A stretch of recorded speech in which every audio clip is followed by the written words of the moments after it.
நாங்க இருக்கும்போது என்ன சொன்னாங்கன்னா, நீங்க எம்எல்ஏ பதவியை ராஜினாமா பண்ணிட்டு வேணா டிவிக்கேல சேர்ந்துடலாம், அதுக்கு வேணா நாங்க சப்போர்ட் பண்றோங்கிற மாதிரி சொன்னாங்க.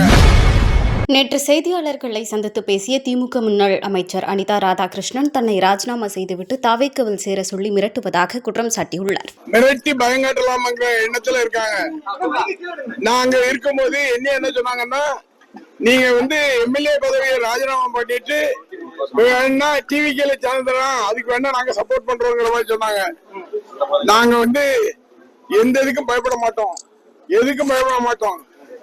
இன்னைக்கு ஒரு கட்சிக்கு நாங்க பயப்படணுமா? அதனால எங்களுடைய தலைவர் தைரியமா இருக்க சொல்லிருக்காரு. அந்த தெம்போடு எந்த இதனாலும் சந்திக்கிறதுக்கு நான் தயாரா இருக்கேன்.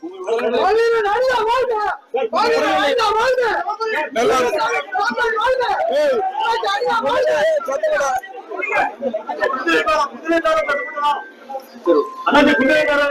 அந்த பேரம் தான் பேச்சு போயிட்டாங்க. குதிரை இல்ல, ஒட்டகம் பேரம் பண்ணாங்க.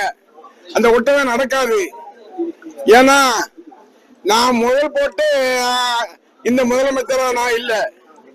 நான் இருக்கிறது என்னுடைய கட்சி, இந்திய தலைவர் மரியாதைக்குரிய தளபதி மரியாதைக்குரிய ஸ்டாலின் அவர்களுடைய எண்ணங்களை நிறைவேற்றுகின்ற தொண்டனாக நான் பணியாற்றுவேன் தவிர எதற்கும் அச்சப்பட மாட்டேன்.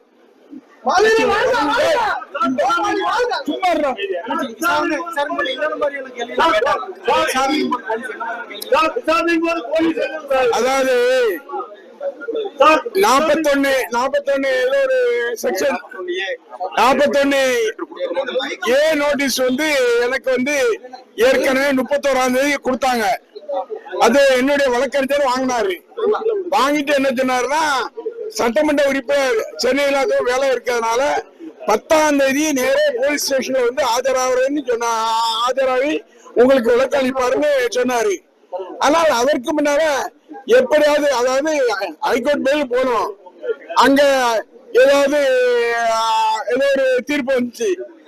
அந்த விதத்துல என்ன பண்ணிட்டாங்கன்னா, உடனடியாக கைது பண்ணி அவரை உள்ள அனுப்பிடணும், ஒரு பயம் காட்டணும். இந்த சலசலப்புகளை அஞ்ச மாட்டோம், பயப்பட மாட்டோம். செய்திகளை உள்ளது உள்ளபடி தெரிந்து கொள்ள ரெஃப்ளெக்ட் நியூஸை சப்ஸ்கிரைப் பண்ணுங்க.